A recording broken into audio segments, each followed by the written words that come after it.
Pressure from social media and society can cause your child to make poor financial decisions.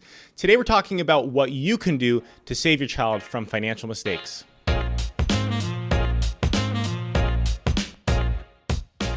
Okay, Anthony, so teaching money habits at an early age is a really critical issue. I mean, study after study has shown the earlier you teach children about these good money habits, the better they're going to be prepared for the future. So I'd like to ask you a couple questions, which you've already answered through Money Geek, so we'll post a link to that as well. But I mean, how old should kids be when you start teaching them about money? Because I know a lot of parents are like, well, when do I start? You know, is it when they're 1 or is it when they're 15? Yeah, around age 2. I mean, really when they're old enough to grasp this idea that, number one, if I work, I can get a reward.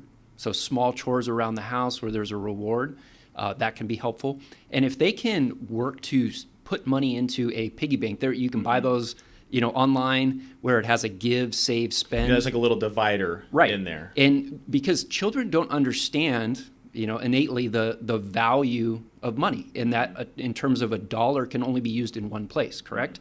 So if they can understand the difference in priorities between giving, saving, and spending, which are 3 uses of money, then they can begin to grasp that as early as age 2. And there's a lot of different ways that you can teach your child about money. There's so many different subjects, which I know parents feel like they may get overwhelmed. Like, where do I start? But I love what you've said here, talking about compound interest. And, in some ways you can show them the good ways that compound interest can help you and the bad ways, right? Because they say compound interest is the 8th wonder of the world. So can you just talk a little bit about that? How can you teach kids about compound interest, because it can be a complex subject? Right. I wrote a blog post a couple years ago for Alpha Architect, and we talked about basically the research that goes into it, where 8-year-olds can really start to pick up on the difference of the compounding reward that comes with savings right around that age. Doesn't mean you have to necessarily target just that age, but this idea that, hey, if there's a penalty for debt or a reward for saving, they can start to grasp the magnitude of that compound interest one way or the other. Well, and there's one story that I love that you always tell about your youngest son with the video game. Can you give us a little bit of insight on that story? Because that's a great story about negative compound interest and how this can really hurt you. Right. And so we want to save our children from financial mistakes, but we want them to learn those mistakes while they're young. So the story goes with Henry when he was age 9. He asked me to buy a video game.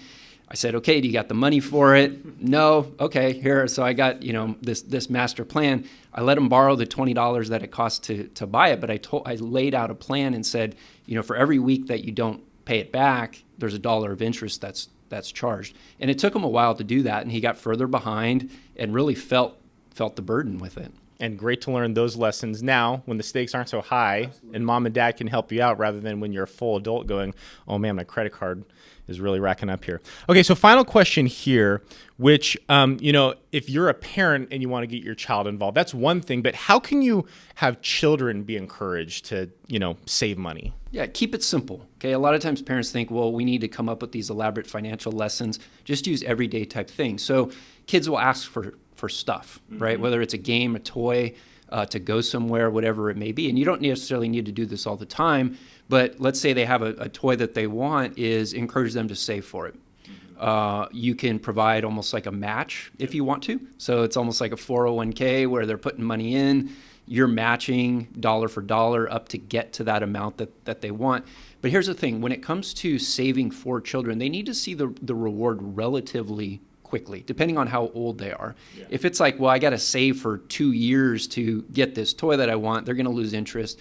They don't see the immediacy of it, and it's not going to really pay dividends from there. No, I think that's a great, option. I remember growing up, matching was a really common thing in my household, especially for like larger items that to your point, it would have taken me way too long to save for it on my own, but the matching really helped me get some skin in the game, but also help my parents get involved, help me make the decision, talk about the big purchase, why are we doing this, stuff like that. Right, and when it comes to savings, you don't want to encourage your kids to only save and never spend. They do need to see, because when we grow to be adults, mentality. Yeah, that hoarding mentality, they need to be able to see that, hey, I can spend money, but in order to get what I want or even what I need to be able to save the money to get there.